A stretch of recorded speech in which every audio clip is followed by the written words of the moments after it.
क्या सचमुच भगवान है या हमने डर से उसको गढ़ लिया है। जैसे बच्चा अंधेरे में किसी छाया को रास्ता समझ लेता है, वैसे ही क्या हमने जीवन की असुरक्षा को भगवान कह दिया है। बुद्ध पूछते हैं कि जब हर दुख की जड़ हमारी तृष्णा है, तो भगवान नामक तृष्णा क्या हमें और जगह नहीं रही। और ओशो हंसते हुए कहते हैं कि जो भूखे को रोटी ना दे सके, वह स्वर्ग कैसे देगी। जिद्दी सवाल उठाता है कि क्या हमने ईश्वर की कल्पना इसलिए नहीं की ताकि हम जिम्मेदारी से भाग सकें। और कृष्णमूर्ति की आवाज आती है, जब तक तुम खुद को नहीं जानोगे, कोई ईश्वर तुम्हें नहीं जान सकता। मंटो का सवाल और भी नुकीला है। वह कहता है कि अगर इंसान के पेट में रोटी नहीं है, अगर औरत की इज्जत सड़क पर लूटी जा रही है, अगर समाज जात पात के दलदल में डूबा हुआ है, तो फिर भगवान कहाँ है।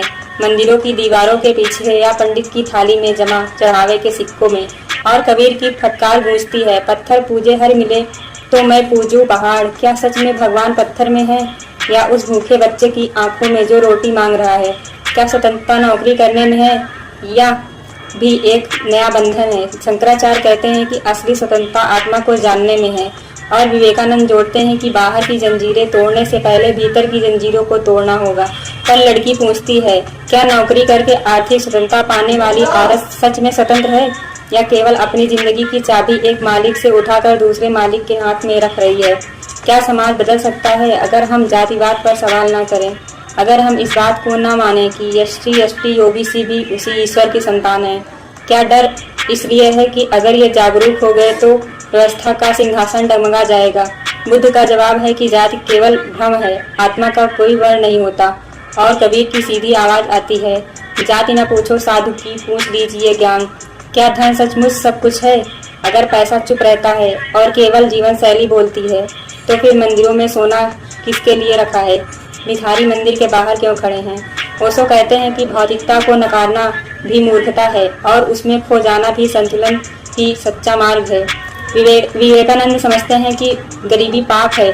अगर समाज अपनी संपत्ति बांट ना पाए और मंटो तंज कसते हैं, गरीब की गरीबी में भी तमाशा ढूंढ लिया है हमने। क्या सत्य भगवान है या भगवान सत्य है।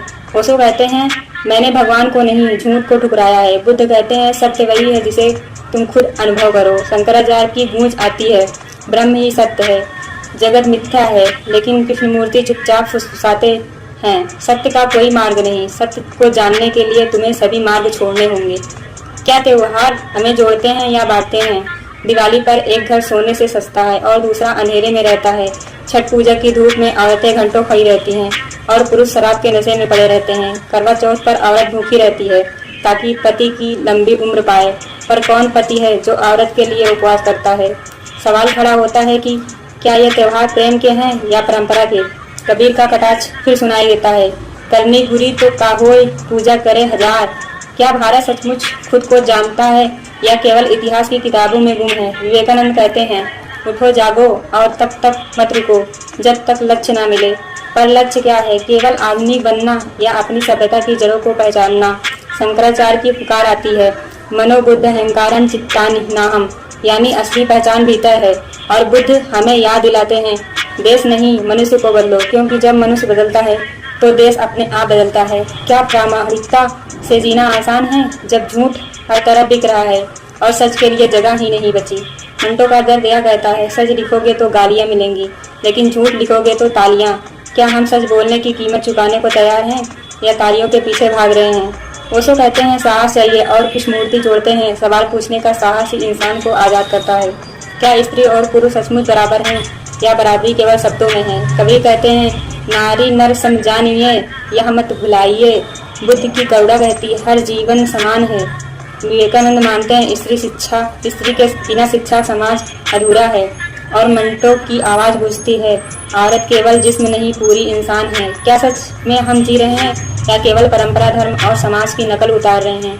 क्या हमारी जिंदगी हमारी है या दूसरों की बनाई हुई पटकथा। ओशो कहते हैं, अपनी शर्तों पर जीना ही धर्म है। बुद्ध कहते हैं, मध्यम मार्ग ही जीवन का रस है। कृष्णमूर्ति कहते हैं, जब तक तुम परंपरा के अनुसार सोचते हो तब तक सोचते ही नहीं हो। और शंकराचार्य की स्मृति दिलाती है, आत्मा न जन्म लेती है न मरती है, तो हम किसका अभिनय कर रहे हैं। तो सवाल फिर से वही खड़ा होता है, क्या हमें भगवान चाहिए या सत्य चाहिए। क्या हमें परंपरा चाहिए या स्वतंत्रता। क्या हमें जाति चाहिए या इंसानियत। क्या हमें सोना चाहिए या भूखे की रोटी। क्या हमें पूजा चाहिए या प्रामाणिकता? क्या हमें भय चाहिए या प्रेम? और उत्तर धीरे से आता है, अगर हम में साहस है सवाल पूछने का तो उत्तर हमारे भीतर ही जन्म लेगा। लाइक करिए, शेयर करिए, कमेंट करिए। स्नेहा बांके।